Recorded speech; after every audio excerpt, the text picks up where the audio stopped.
দর্শক, কুমিল্লার একটি বিজয় র্যালি, কুমিল্লাতে আজকে বিজয় র্যালি হয়েছে। কুমিল্লার আপামর জনতা সবাই একত্রিত হয়ে আজকে এই বিজয় র্যালিটি সম্পূর্ণ করছেন। সবাই আনন্দিত, সবাই উল্লসিত। কুমিল্লা দাউদকান্দি থানার, তিতাস থানার অনেকে এখানে এসেছেন। সবাই উচ্ছ্বসিত, আনন্দিত আমরা দেখতে পাচ্ছি হাত পাখা প্রতীকের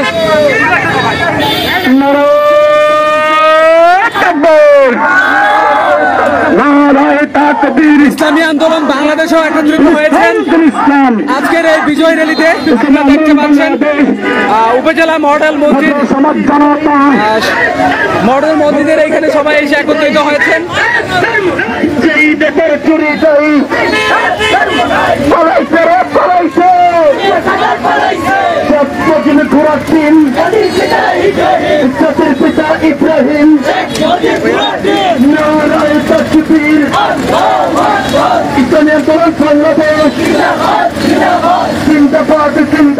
বাংলাদেশের ইতিহাসে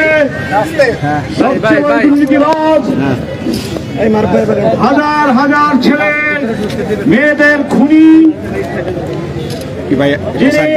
ইতিমধ্যে সারা পৃথিবীতে খুনি হাসিনা হিসাবে পদকপ্রাপ্ত হয়েছে। সেই খুনি হাসিনা জনগণের ভয়ে তার বোন সহ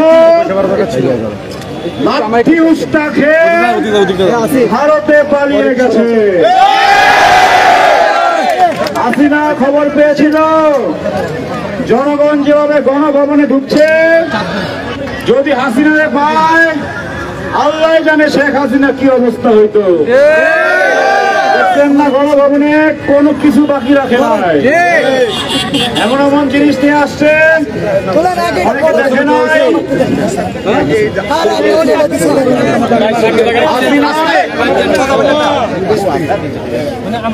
হাসিনা খুনি হাসিনা কোন বেডরুমে ঘুমাইতো এটাও বাংলাদেশের মানুষ জানে। এর থেকে লজ্জার কিছু আছে? এরশাদেরও পতন হয়েছিল 90 সালে। এরশাদ কিন্তু পালায়া যায় নাই, ওই চামচামি কইরাও কিছুদিন এমপি টেমপি ছিল, কিন্তু হাসিনা কিন্তু পদত্যাগ করে নাই, পালায়া গেছে। পালায় যায়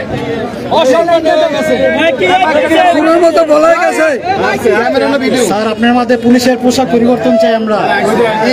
যারা পালায় যায় আপনারা শুনেছেন যে অনেকে রাস্তাঘাটে দৌড়ানি খাইলেও তার মোটামুটি 10-15 বছর লাগে আবার রাজনীতিতে ফিরে আসতে।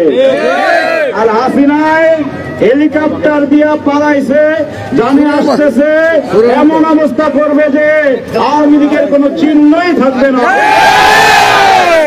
কালকে সজীব ওয়াজের জয় আরেক দুর্নীতিবাজ, সজীব ওয়াজের জয় আরেক চোর, হাজার হাজার কোটি টাকা লুটপাট করেছে কে?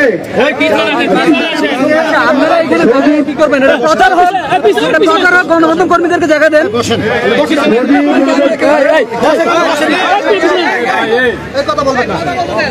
সজীব ওয়াজের জয় সে হলো বিশ্বচোর। বিশ্বচোর ইংরেজি বলে না, বাংলা বলে নিজে বুঝে না।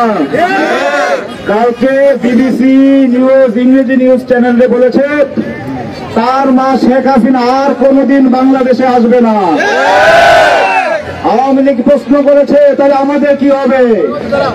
সজীব ওয়াজের জয় বলেছে আওয়ামী লীগের কি হবে, তার পরিবার এবং শেখ হাসিনার কিছু রায় আসে না। ইতিহাসে আওয়ামী লীগের মতো অনাথ আর পৃথিবীতে কোথাও নাই।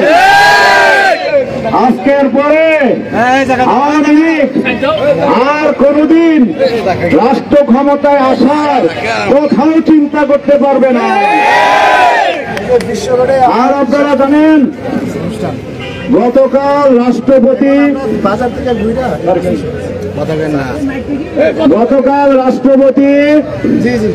বক্তব্য দিয়েছে জাতির উদ্দেশ্যে।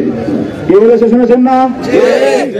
প্রথম সিদ্ধান্ত হচ্ছে অনতিবিলম্বে দেশ নেত্রী বেগম খালেদা জিয়াকে মুক্তি দেবে। এই 17 বছরে যত আওয়ামী লীগের মিথ্যা মামলা, হয়রানি মামলা আমাদের নেতা কর্মী এখানে এমন কেউ নাই মামলার আসামি নাই। সকলের মামলা প্রত্যাহার করবে, সকল রাজবন্দীকে মুক্তি দেবে।